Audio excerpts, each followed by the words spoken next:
तो हमारा जो सेकंड लेक्चर है motion in are straight line chapter का, उसमें हम दो टॉपिक आज कवर करेंगे, average velocity and average speed. तो पहले टॉपिक की तरफ आते हैं, एवरेज वेलोसिटी। तो जब भी एक ऑब्जेक्ट, वो सपोज कर लेते हैं, ये अपनी पोजीशन को चेंज करता है विद रिस्पेक्ट टू टाइम, हमारा टाइम इंक्रीज हो रहा है और ये ऑब्जेक्ट अपनी पोजीशन को चेंज कर रहा है, तो हम बोलते हैं ये मोशन में, ऑब्जेक्ट मोशन में है। तो अगर हमें ये फाइंड आउट करना होता है कि ऑब्जेक्ट अपनी पोजीशन कितनी तेज़ी से चेंज कर रहा है, कितनी फास्ट चेंज कर रहा है और किस डायरेक्शन में ये अपनी पोजीशन को चेंज कर रहा है, तो वहाँ पे हम जो क्वांटिटी होती है एवरेज वेलोसिटी, ये क्वांटिटी दी गई, इससे हम ऑब्जेक्ट जो मोशन में है वो अपनी जो पोजीशन है वो कितनी फास्ट चेंज कर रहा है और किस डायरेक्शन में चेंज कर रहा है, उसकी हेल्प से हम ये निकाल सकते हैं with the help of average velocity.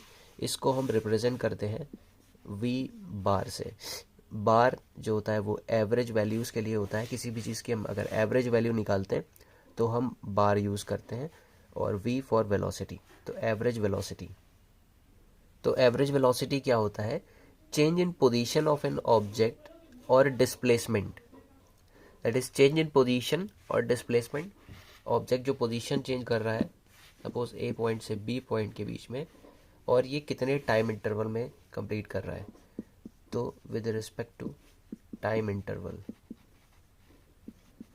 Change in position और displacement divided by time interval. Suppose कर लेते हैं यहाँ पे जो इसका पोजीशन थी वो x1 थी, यहाँ पे x2 हो गई, t1 टाइम था, यहाँ पे t2 हो गया। तो जो एवरेज वेलोसिटी होगी वो x2 minus x1 upon t2 minus t1 हो जाएगी। तो ये हमारी एवरेज वेलोसिटी हो जाएगी। इसको हम लिख सकते हैं delta x upon delta t।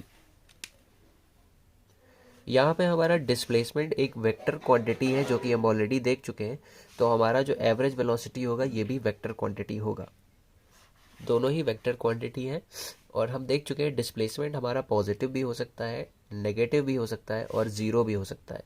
तो हमारी एवरेज वेलोसिटी भी पॉजिटिव भी हो सकती है, नेगेटिव भी हो सकती है और ज़ीरो भी हो सकती है।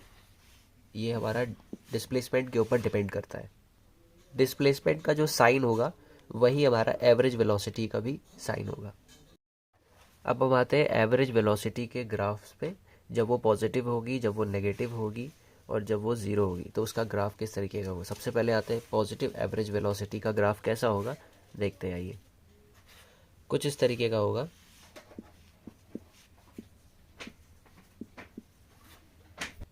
तो हमें पता है कि एवरेज वेलोसिटी पॉजिटिव तब होगी जब डिस्प्लेसमेंट पॉजिटिव होगा। मींस जो हमारा डिस्प्लेसमेंट हो रहा है वो पॉजिटिव एक्स डायरेक्शन में हो रहा है, उसमें जो डायरेक्शन है वो चेंज नहीं हुआ है। तो इस तरीके से जब हमारा जो ऑब्जेक्ट है वो ज़ीरो ओरिजिन से लेकर के चलता चला जा रहा है, सेम डायरेक्शन में जा रहा है, तो वहाँ पे हमारी जो एवरेज वेलोसिटी होगी वो पॉजिटिव होगी। अब हम देखते हैं ग्राफ, नेगेटिव एवरेज वेलोसिटी कब होगी। ये तब होगी जब हमारा डिस्प्लेसमेंट नेगेटिव होगा। सपोज हमारा ऑब्जेक्ट जो था वो किसी एक्स कोऑर्डिनेट, मींस जो उसने एक्स एक्सिस पे डिस्टेंस कवर की है वो सपोज 20 यूनिट्स कवर कर चुका है, और वहाँ से वो वापस आता है, वापस नेगेटिव एक्स डायरेक्शन में जब वो जाने लगता है, तो वहाँ पे जो हमारी एक्स की वैल्यू होगी, एक्स कोऑर्डिनेट, वो डिक्रीज होगा। मींस जो हमारा ऑब्जेक्ट होगा वो रिवर्स डायरेक्शन में आ रहा होगा, तो हमारा वहाँ से एक्स डिस्प्लेसमेंट की वैल्यू दूसरे डायरेक्शन में होगी, मींस डिक्रीज हो रही होगी, और टाइम हमारा वेरी कर रहा होगा इस तरीके से। ये एक स्ट्रेट लाइन इस तरीके से बनती है।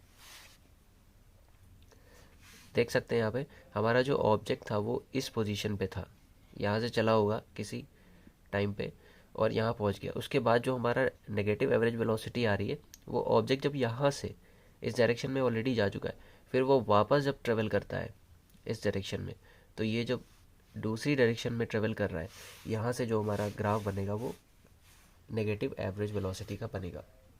मींस ऑब्जेक्ट हमारा ए टू बी जा चुका था, देन अगेन वो बी से वापस आता है, पहले इधर गया फिर वापस जब आता है, तो ये जो रिवर्स डायरेक्शन लेता है और ट्रेवल करता है, ये जो इसमें जो वेलोसिटी आती है वो एवरेज वेलोसिटी वो नेगेटिव होती है। थर्ड केस में हम देखते हैं थर्ड ग्राफ हमारा zero average velocity. Zero average velocity तब होगी जब हमारा डिस्प्लेसमेंट ज़ीरो होगा। एक ऑब्जेक्ट सपोज किसी कोऑर्डिनेट पे था, किसी पोजीशन पे था, और वो टाइम के रिस्पेक्ट में वहीं पर है, मींस हमारा जो डिस्प्लेसमेंट है वो ज़ीरो है, इनिशियल और फाइनल पोजीशन वही सेम ही है। तो इस केस में हमारा जो पोजीशन होगी वो चेंज ही नहीं होगी और डिस्प्लेसमेंट ज़ीरो होगा। इस वजह से जो हमारी एवरेज वेलोसिटी होगी, एक्स टी ग्राफ की जो स्लोप होती है वो एवरेज वेलोसिटी होती है, तो जो हमारी स्लोप आएगी वो ज़ीरो आएगी। दैट इज़ वाई हमारी एवरेज वेलोसिटी ज़ीरो है। तो नेक्स्ट टॉपिक की तरफ बढ़ते हैं, एवरेज स्पीड। एवरेज स्पीड क्या होती है? एवरेज स्पीड और एवरेज वेलोसिटी में डिफरेंस इतना है कि एवरेज वेलोसिटी में हम डिस्प्लेसमेंट देखते हैं with respect to time interval, और एवरेज स्पीड में हम path length with respect to time देखते हैं।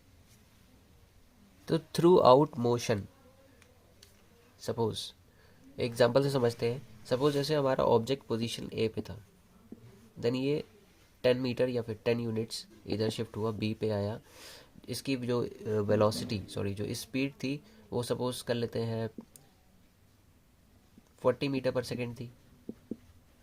देन आफ्टर ये फिर नेक्स्ट 20 जो यूनिट, सॉरी नेक्स्ट 10 यूनिट जो ट्रेवल किया है, 10 मीटर ट्रेवल किया है, इसमें 50 थी, 50 मीटर पर सेकेंड। ये जो नेक्स्ट और ट्रेवल किया है इसमें मान लेते हैं 30 हो गई। तो ये जो डिस्टेंस ट्रेवल की है ऑब्जेक्ट ने वो अलग टाइम में ट्रेवल की है, ये अलग टाइम में और ये अलग टाइम में।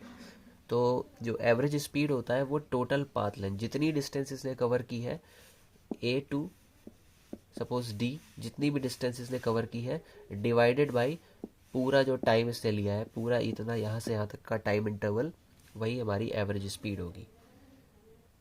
तो हमारी जो एवरेज स्पीड हो जाएगी वो total path length divided by total time period.